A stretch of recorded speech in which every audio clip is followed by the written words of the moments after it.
আজকে যে পোলারাইজেশন সামনে এসছে, অর্থাৎ বাংলাদেশের মানুষ কোনটা বেছে নেবে?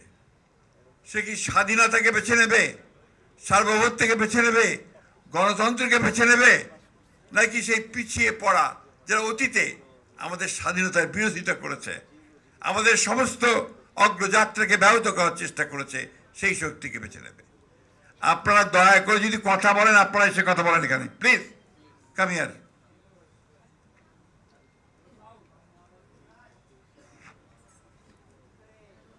অত্যন্ত দুঃখজনকভাবে বলতে হয় যে আমরা কেন জানি না, আমরা সবসময় একটা নিজেদের মধ্যে একটা সমস্যা তৈরি করতে ভালোবাসি, এটা ঠিক না।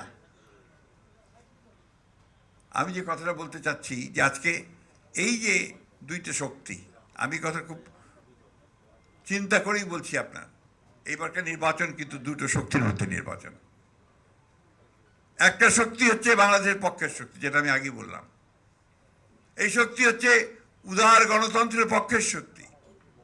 এই শক্তি হচ্ছে যে সত্যিকার অর্থেই আপনি কি গণতন্ত্রকে প্রতিষ্ঠা করবেন? গণতন্ত্র কি? বাছাইকৃত লাল সরিষার দানা থেকে অত্যাধুনিক কোল্ড প্রেস মেশিনে তৈরি হয় প্রাণ সরিষার তেল, আসল ঝাঁঝে আসল স্বাদে। গণতন্ত্র কিন্তু আপনার হচ্ছে পরমত সহিষ্ণুতা, অর্থাৎ আমি আমার নীতিতে এটা যে তোমার কথায় হয়তো আমি বিশ্বাস না রাখতে পারি, আমি তোমার মতের সঙ্গে একমত না হতে পারি, কিন্তু মত প্রকাশের যে স্বাধীনতা সেখানে আমি রক্ষা করবো আমার রক্তবিন্দু দিয়ে, শেষ রক্তবিন্দু দিয়ে। That is democracy. তো সেই ডেমোক্রেসিকে আমি রাখবো, উদারপন্থী গণতন্ত্রকে রাখবো, নাকি সেই পেছনে পড়া যারা আমাদেরকে সবসময় বিভ্রান্ত করতে চায় ধর্মের কথা বলে সেটার দিকে যাব? আমরা তো ৭১ সালকে ভুলতে পারি না। আমরা যারা দেশ স্বাধীনতার সঙ্গে যুক্ত ছিলাম, লড়াই করেছি, যুদ্ধ করেছি, এই দেশে একটা স্বাধীন ভূখণ্ড এনে দেওয়া হয়েছে, যার ফলে আমরা এখানে বেঁচে আছি, টিকে আছি এই ভূখণ্ডে। সেটার দিকে থাকবো, নাকি আমরা যারা সেটাকে নস্যাৎ করতে চেয়েছিল তাদের দিকে থাকবো? বন্ধুরা, আজকে এই প্রশ্নগুলো আসছে এই জন্যে যে এই শক্তিটি আবার মাথা চাড়া দিয়ে উঠেছে। এই শক্তি আজকে আবার মানুষকে বিভ্রান্ত করছে সেই ধর্মের নামেই। 1971 সালেও কিন্তু সেই ধর্মের নামেই বিভ্রান্ত করতে চেয়েছিল। অথচ এই শক্তিটি 1947 সালে যখন এই দেশের মুসলমানরা তাদের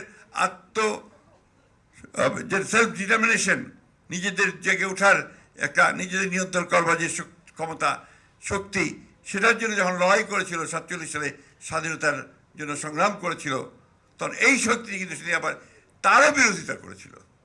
এটা কিন্তু অনেকেই আমরা ভুলে যাই। আমি খুব পরিষ্কার করে বলতে চাই, 1947 সালে এই শক্তিটি সেদিন পাকিস্তান আন্দোলনের বিরোধিতা করেছিল। ওই শক্তি 1971 সালে বাংলাদেশের স্বাধীনতার বিরুদ্ধে করেছে। আজকে আবার ওই শক্তি ভোল পাল্টে, চেহারা পাল্টে তারা কিন্তু এমন ভাব দেখাচ্ছে যে তারাই নতুন বাংলাদেশ করতে পারবে। আমরা কেন সারা বাংলাদেশের মানুষ একথা বিশ্বাস করতে পারে না?